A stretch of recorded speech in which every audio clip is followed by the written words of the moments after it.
is the essence of our mission, envisioning a developed and prosperous country, prosperous India. This event is meticulously curated. Thematic panels and discussions will delve into various segments to export competitiveness to the funding and capital investment of our industry's future. Our goal is to create a collaborative environment where ideas flow freely and partnerships are that is both ambitious and achievable. As we look forward to the discussions, demonstrations, deliberations over the next couple of days, let us keep in mind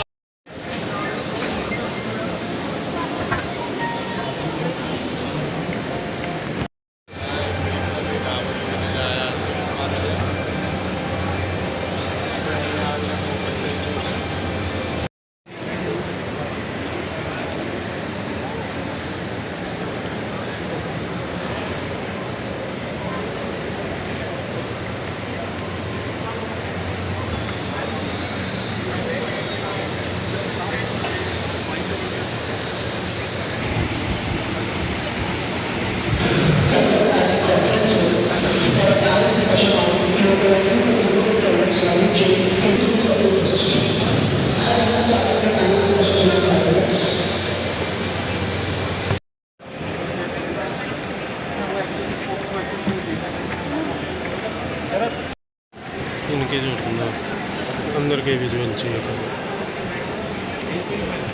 price मुझे AP का पता नहीं है, इसमें नहीं है।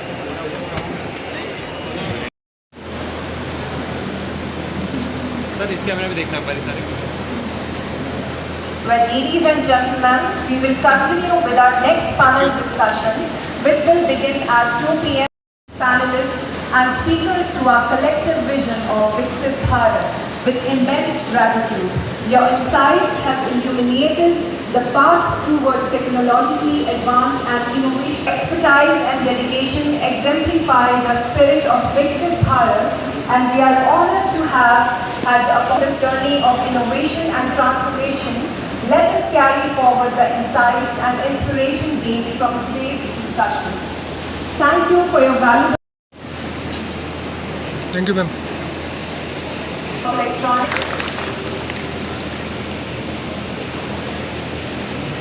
felicitation trophy.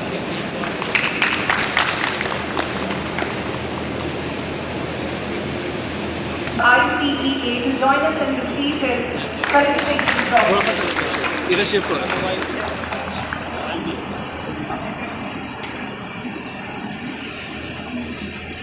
हम consumer electronics world expo की इनाग्रेशन स्टेज पे खड़े हैं और जैसा कि आप लोगों ने देखा कि ये स्टेपिंग स्टोन है विकसित भारत 2047 के लिए।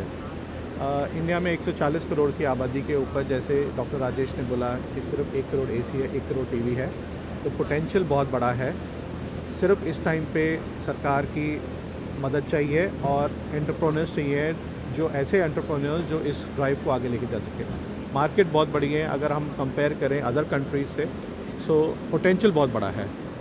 हमने देखा कि बहुत सारे नए स्टार्टअप कंपनीज़ आई हैं जो ऑलरेडी इस सेक्टर में कर रही हैं, चाहे वो हेयरेबल है, वेरेबल है, चाहे वो एयर कंडीशनर्स बना रहे हैं, चाहे वो टीवी बना रहे हैं।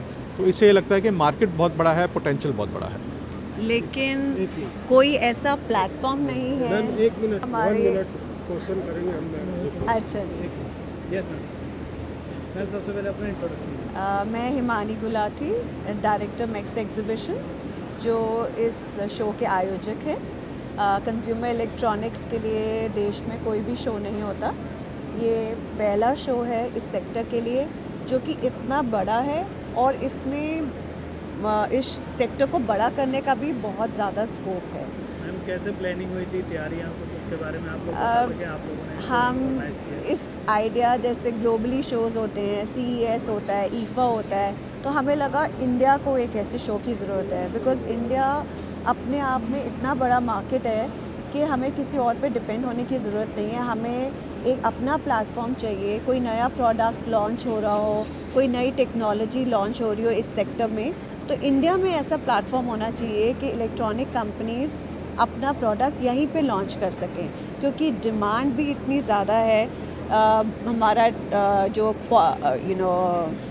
पॉपुलेशन इतना ज़्यादा है कि यूज़र्स हैं हर चीज़ के, तो उन यूज़र्स को हमें एक प्लेटफॉर्म देना है कंपनीज़ को जो अपने प्रोडक्ट्स को शोकेस कर सकें। तो इस बार हमारे पास 200 के करीब ब्रांड्स हैं शो में, जो 2000 प्रोडक्ट्स शोकेस कर रहे हैं, और हमें पूरी उम्मीद है सियामा और ICAA और ऐसी एसोसिएशंस के सपोर्ट के साथ हम अगले साल इस शो को कम से कम 3 गुना बड़ा कर पाएंगे। मैम आपने देखा है 2047 का सपना देख रहे हैं 24 साल पहले, कैसा लग रहा है मैम? क्या लग रहा है भविष्य देश का? बहुत अच्छा लग रहा है। हमने आज से 25 साल पहले नहीं सोचा था आज हम इस जगह खड़े होंगे, इतनी प्रगति हो चुकी होगी।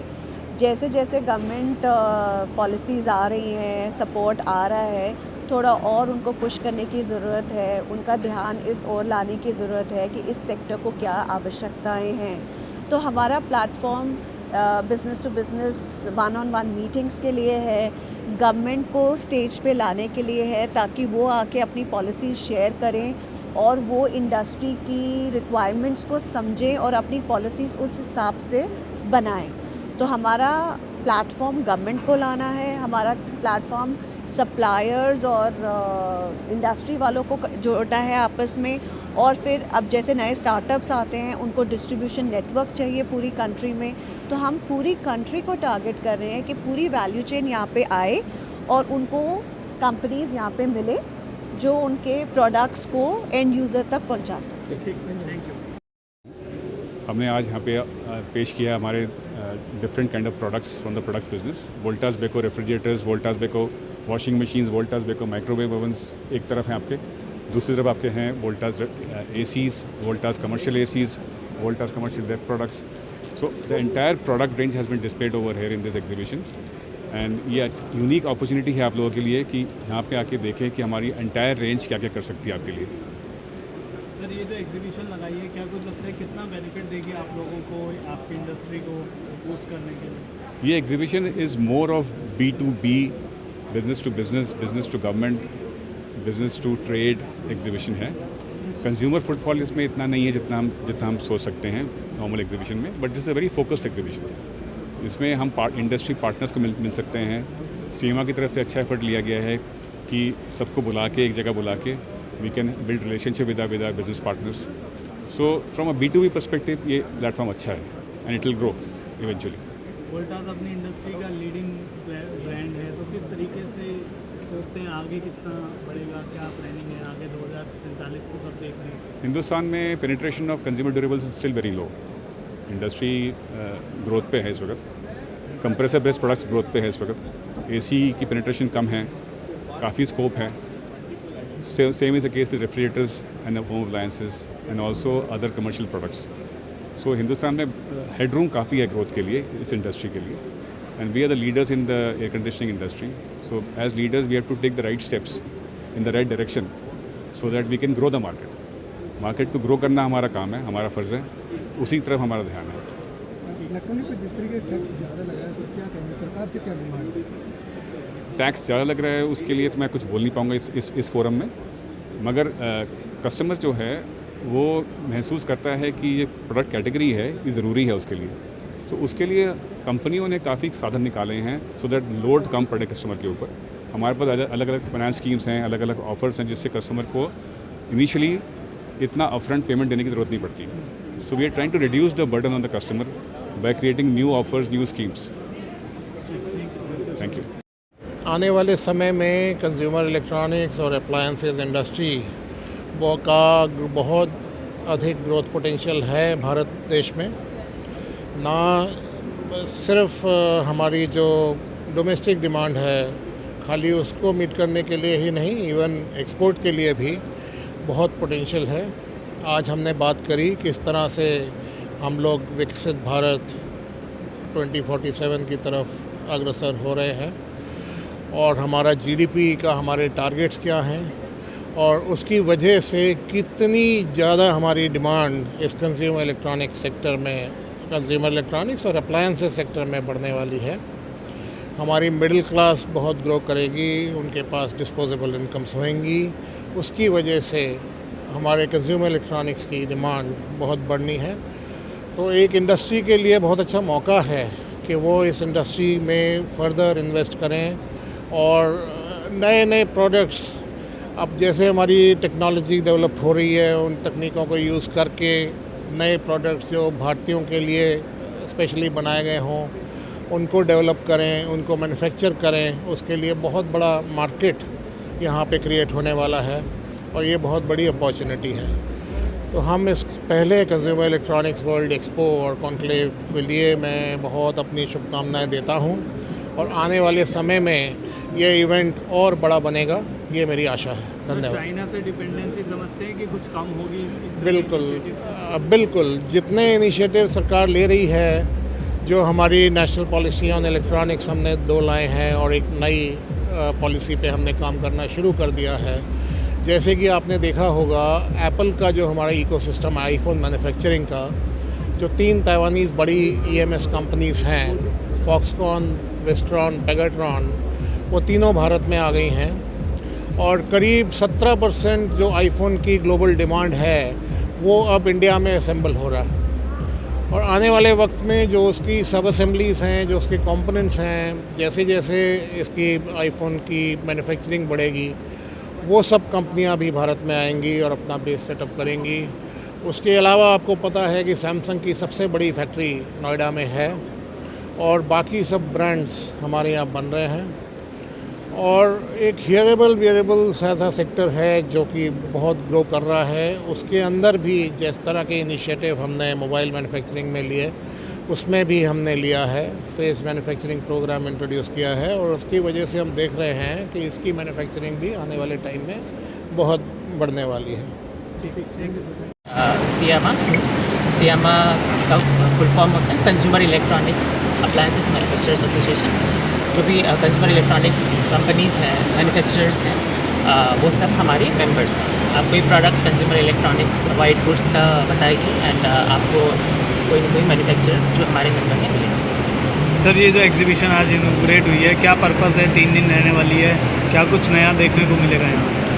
ये एग्जीबिशन एक्चुअली हमारा इंडिया में जो मैन्युफैक्चरर्स हैं उनका जो अनटैप्ड पोटेंशियल है, मतलब हम बोलते हैं उनका जो कैपेबिलिटीज़ है, उसको दिखाने का एक अवसर है।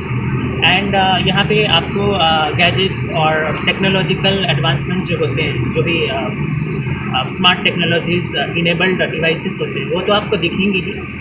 उसके साथ साथ जो बड़ा ऑब्जेक्टिव है वो ये है कि यहाँ पे लोग नेटवर्क करें। जैसे मैंने बोला हमारा जो टैगलाइन है कनेक्टिंग सर्किट्स स्पार्किंग ग्रोथ्स, तो इसका ये मतलब है कि हम सब मिलकर एक दूसरे का नॉलेज शेयरिंग करें, जानें उनके एक्सपीरियंसेस के बारे में, उनके पास क्या है एडवांस ऑफर करने को, not only in India but to outside also, outside consumers also. तो एक्सपोर्ट कॉम्पिटिटिवनेस है जो हमारे मेंबर्स में है एंड बहुत सारा पोटेंशियल अभी बाहर आया नहीं है जो आना है। तो ये प्लेटफॉर्म उन सब exchange of knowledge, experience, thoughts, आप देखेंगे कि बहुत सारे पैनल डिस्कशंस प्लान हैं in addition to the inaugural session that we have. उसमें थीमेटिक पैनल्स हैं जैसे export competitiveness, sustainability, smart technologies, funding for the sector, not just to consumers but also to the manufacturers. तो ये सब enablers हैं जो इस इंडस्ट्री को मजबूत बनाएंगे ताकि जो हमारा कंज्यूमर्स है, जो उपभोक्ता है, उसको advance products, best in class products offer किया जा सके। तो ये बड़ा ऑब्जेक्टिव है कि सब मिलकर आपस में नॉलेज शेयरिंग करें, अपने चैलेंजेस भी बताएं और सपोर्ट क्या चाहिए रेगुलेटर से, गवर्नमेंट डिपार्टमेंट से, वो भी यहाँ बताएं। हमें हमारे यहाँ गवर्नमेंट डिपार्टमेंट्स के भी पार्टिसिपेशन है एंड वो भी सुन रहे हैं जो सारी इंडस्ट्री बोल रही है and government departments have been quite supportive. उन्होंने बहुत सपोर्ट करते आए हैं एंड वो इंडस्ट्री को हमेशा ग्रुप में रखना चाहते हैं। कोई भी पॉलिसी बने उसका इम्प्लीमेंटेशन हो, क्योंकि इंडस्ट्री है जो उसको इम्प्लीमेंट करेगी ऑन ग्राउंड। तो गवर्नमेंट हमेशा सुनती है और उनको इंक्लूड करती है जो फीडबैक सजेशंस मिलते हैं कोई पॉलिसी देखिए, भारत एक विकसित भारत की तरह आगे बढ़ रहा है। 2047 में हम लोग विकसित भारत बनना जा रहा है, जिसमें $1 ट्रिलियन, ऑलमोस्ट $30 ट्रिलियन इकोनॉमी होंगे। उसमें जितने भी आप सेक्टर्स इस ग्रोथ में यूज़ होगा, उसमें इलेक्ट्रॉनिक्स सबसे प्रमुख है। लेकिन मेरे कलीग्स ने डेवलपमेंट को स्ट्रेस दिया। मैं एक और मुद्दे पर बात करना चाहूँगा। इलेक्ट्रॉनिक्स प्रोडक्ट बनाने के लिए आपको मटेरियल्स चाहिए। मटेरियल्स तरह मटेरियल्स का रिसर्च हो रहा है, उसको यूज़ किया जा रहा है, और आपने देखा होगा प्रोडक्ट और स्मार्ट बन रहा है और छोटा बन रहा है, और उसमें उसका फंक्शनलिटी ज़्यादा बढ़ रहा है। इसको देखते हुए मटेरियल्स का जो खपत है उसको भी हम ध्यान में रखना चाहिए। तो इसीलिए आपने वर्ल्ड में देखा होगा सर्कुलर इकोनॉमी के ऊपर स्ट्रेस चल रहा है कि हम एक्सट्रैक्ट करें, बनाएं, यूज़ करें, फेंक दें। ऐसे इसको हम लीनियर इकोनॉमी बोलते हैं। लेकिन हम जब ना फेंक के उसको रिसाइकिल करके मटेरियल्स को एक्सट्रैक्ट करके मैन्युफैक्चरिंग में दोबारा यूज़ कर रहा है, उसको हम सर्कुलर इकोनॉमी करते हैं। उस मंत्र में देश को आगे बढ़ना चाहिए, क्योंकि अभी जो इलेक्ट्रॉनिक्स का प्रोडक्शन हो रहा है हमारे देश में 30 बिलियन टन्स का मटेरियल यूज़ हो रहा है, और हम $1 ट्रिलियन इकोनॉमी करेंगे और उससे इतना फास्ट ग्रो करेगा, उसमें मटेरियल्स इतना है नहीं हमारे देश में। तो इसके ऊपर भी हम स्ट्रेस देना चाहेंगे कि हम सर्कुलर इकोनॉमी को स्ट्रेस करें, सस्टेनेबल प्रोडक्ट बनाएं, और ज़्यादा मटेरियल का जो कंपोनेंट है, उसका प्लास्टिक्स है, उसका फिक्सचर्स है, उसको कितना यूज़ कर सकते हैं मैन्युफैक्चरर्स, उसके तरह भी हम लोग देखना चाहिए। और एक और चीज़ हम इसमें जोड़ देंगे, प्रोडक्ट जैसे चेंज हो रहा है उसमें R&D के ऊपर स्ट्रेस होना चाहिए, क्योंकि हम चाइना को कंपेयर कर रहे हैं। चाइना में R&D में बहुत ज़्यादा इन्वेस्ट किया है, और उसका इन्वेस्टमेंट में गवर्नमेंट का भी साथ है, प्राइवेट सेक्टर का भी साथ है। तो हम चाहेंगे इंडस्ट्री इसको यूज़ करे, गवर्नमेंट के पास प्रपोज़ल लाए जिसमें 50% वो R&D फंडिंग करे और 50% गवर्नमेंट फंड करे। कॉमन R&D सेंटर बनना चाहिए, जिसके सारे इंडस्ट्री उसमें अपना प्रोडक्ट को डिज़ाइन करे और उसमें नया प्रोडक्ट बनाए, उसका फंक्शनलिटी चेंज करे। तो ये सब चीज़ भी साथ साथ डेवलपमेंट के साथ देखना चाहिए, तब जाके हम चाइना को कॉम्पीट कर पाएंगे और चाइना से आगे जाएंगे। क्योंकि हमारा जो पॉपुलेशन है, यूथ पॉपुलेशन सबसे ज़्यादा है, तो पूरा इंडिया, पूरा ग्लोबल साउथ हमारे ऊपर ही देख रहा है। That is one message from me. Thank you. Connecting circuits, sparking growth, captures the essence of our mission, envisioning a developed and prosperous country, prosperous India. This event is meticulously curated. Thematic panels and discussions will delve into various segments to export competitiveness, to the funding and capital investment of our industry's future. Our goal is to create a collaborative environment where ideas flow freely and partnerships are co-created that is both ambitious and achievable. As we look forward to the discussions, demonstrations, deliberations over the next couple of days, let us keep in mind